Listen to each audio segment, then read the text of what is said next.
নমস্কার সবাইকে, good morning. আশা করব সবাই ভালো আছেন। শান্তু উল্লাস ইউটিউব চ্যানেলের পক্ষ থেকে সবাইকে স্বাগত জানাচ্ছি। আজকে আর একটা নতুন ইন্টারেস্টিং ভিডিও নিয়ে আমি আপনাদের সামনে হাজির হয়েছি। আপনারা জানেন যে ভারত বিসিসিআই, যে ভারতীয় ক্রিকেট কন্ট্রোল বোর্ড, তারা কালকে আসন্ন বাংলাদেশের বিরুদ্ধে যে দুটি টেস্ট ম্যাচ হবে, সেই প্রথম টেস্ট ম্যাচের তারা 16 জনের স্কোয়াড ঘোষণা করেছে। সেই 16 জনের স্কোয়াড আমি প্রথমে আপনাদেরকে বলবো এবং সেই টিম নিয়ে আজকে আলোচনা করব। তার টিমটা কোথায় বলছি। টিমে ক্যাপ্টেন্সি করবে রোহিত শর্মা, টিমে আছেন যশস্বী জয়সওয়াল, শুভমান গিল, বিরাট কোহলি, কেএল রাহুল, ঋষভ পন্থ, ধ্রুব জুড়েল, সরফরাজ খান, অক্ষর প্যাটেল, রবীন্দ্র জাদেজা, কুলদীপ যাদব, রবীন্দ্রচন্দ্রন অশ্বিন এবং জসপ্রীত বুমরা, মোহাম্মদ সিরাজ, আকাশদীপ এবং ইয়াশ দয়াল। এই হচ্ছে টিমের প্রপার স্কোয়াড 16 জনের। এই স্কোয়াডের দিক থেকে দেখতে গেলে, একটা বিচার করতে গেলে, সেটা হচ্ছে যে এই স্কোয়াডে মেডেন কল আপ পেয়েছেন ইয়াশ দয়াল। দলীপ ট্রফিতে এখনও পর্যন্ত 8টি উইকেট নিয়েছেন এবং দারুণ একটা দুর্ধর্ষ ফর্মে আছেন।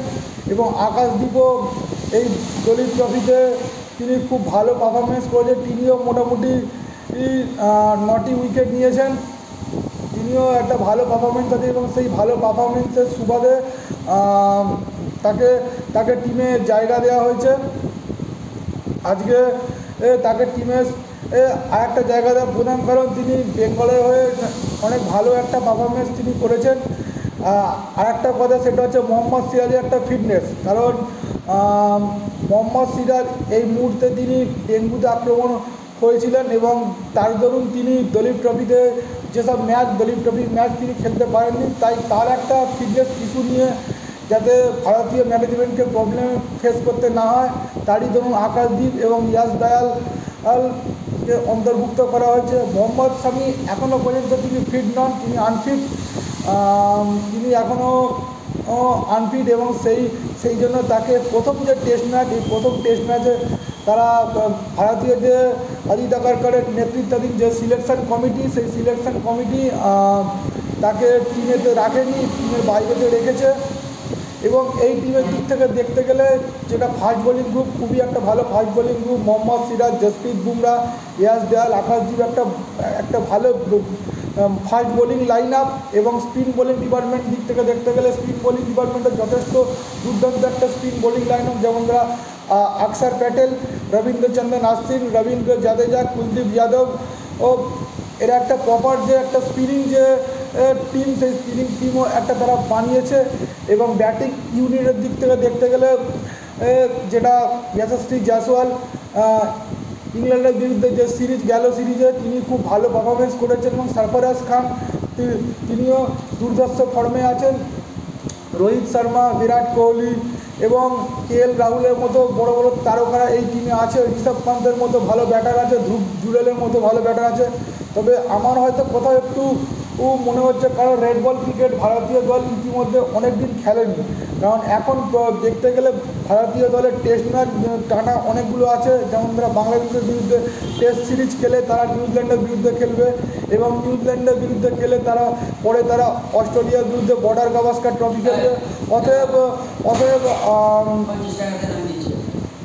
টেস্ট ম্যাচটা সেটা দেখতে গেলেই দেখা যায় যে হয়তো রেড বল ক্রিকেটে অনেক দিন পর ইন্ডিয়া খেলছে, ভারতীয় দলের প্লেয়াররা খেলতে নামবে। কিন্তু আমার যেটা ব্যক্তিগত মতামত, যে ভারতীয় দল তারা বাংলাদেশের বিরুদ্ধে খুব ভালো পারফরমেন্স করবে এবং সিলেক্টররা খুবই একটা বড় স্ট্রং স্কোয়াড তারা তৈরি করেছে। এই টিমে ব্যাটিং, বোলিং এবং ফিল্ডিং সাইড খুব ভালো এবং স্পিনারদের দেখতে গেলে তাদের কুলদীপ যাদব, রবীন্দ্রচন্দ্রন অশ্বিন, রবীন্দ্র জাদেজা, অক্ষর প্যাটেল খুবই একটা ভালো বোলার, তারা অভিজ্ঞ বোলার। এবং তার সাথে সাথে fast bowling department, Jasprit Bumrah, Mohammad সিরাজের হয়তো একটু ফিটনেস নিয়ে একটু ইস্যু হতে পারে, তবে আমার মনে হয় না সেটাতে কোনো প্রবলেম হবে। মোহাম্মদ সিরাজ তো প্লেইং 11-এ থাকছেনই ইয়াশ দয়াল এবং আকাশদীপ, এই দুটো প্লেয়ারের মধ্যে হয়তো যে কোনো একটি প্লেয়ার হয়তো ও প্লেইং 11-এ খেলবে। তা রোহিত শর্মা এবং ওপেনিং প্লেয়ারটা দেখতে গেলে ওপেনিং প্লেয়ারে হয়তো যশস্বী জয়সওয়াল ইংল্যান্ডের বিরুদ্ধে সিরিজটা তার খুব ভালো গিয়েছে, কিন্তু সাউথ আফ্রিকার বিরুদ্ধে তার সিরিজটা খুব একটা ভালো যায়নি। এবং দলীপ ট্রফিতে সেরকম দ্বারা খাস পারফরমেন্স যশস্বী জয়সওয়ালের নেই, কিন্তু আমি আশা রাখছি যে বাংলাদেশের বিরুদ্ধে যশস্বী জয়সওয়াল খুব ভালো পারফরমেন্স করবে। বিরাট কোহলি তিনি টাচ প্লেয়ার ভারতীয় দলের, তিনি আশা করব এই সিরিজে তিনিও ভালো করবেন। এবং কেএল রাহুল গত যে সাউথ আফ্রিকার সিরিজে তিনি খুব ভালো খেলেছেন, অতএব ধরেই নিয়ে যায় কেএল রাহুল একটা খুব ভালো ফর্মে আছেন। আর উইকেট কিপিংয়ের দিকটা দেখতে গেলে ঋষভ পান্থ এবং ধ্রুব জুরেল, এদের মধ্যে যে কোনো একজন খেলবে।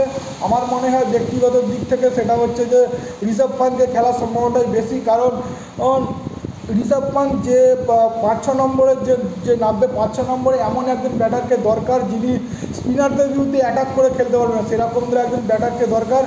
অতএব সেক্ষেত্রে ঋষভ পান্থের খেলা সম্ভাবনাটা খুবই জোরালো বলেই আমার মনে হয়। তা সেটা ম্যাচের দিন, সেটা প্লেইং 11 যখন ভারতীয় দল ঘোষণা করবে সেটা দেখলে পরেই তখন বোঝা যাবে। তবে আমার মনে হচ্ছে ধ্রুব জুরেল এই মুহূর্তে ফার্স্ট যে টেস্ট ম্যাচ সেটাতে হয়তো ধ্রুব জুরেল প্লেইং 11-এ থাকবে না, কারণ ঋষভ পান্থের খেলার সম্ভাবনাটাই প্রায় বেশি। সব কিছু ওভারঅল দেখতে গেলে ভারতীয় দল যে প্রথম যে টেস্ট ম্যাচটা খেলতে লাগবে, প্রথম টেস্ট ম্যাচে তারা খুব ভালো একটা প্লেইং 11, স্ট্রং প্লেইং 11 নিয়ে তারা খেলতে নামবে, এটাই আমার মতামত। আজকের ভিডিওটা আপনার ভালো লাগলে লাইক, কমেন্ট এবং শেয়ার করে দেবেন এবং চ্যানেলটা সাবস্ক্রাইব করে দেবেন। আজকের ভিডিও আমি এখানেই শেষ করছি। নমস্কার, আবার দেখা হবে নেক্সট ভিডিও।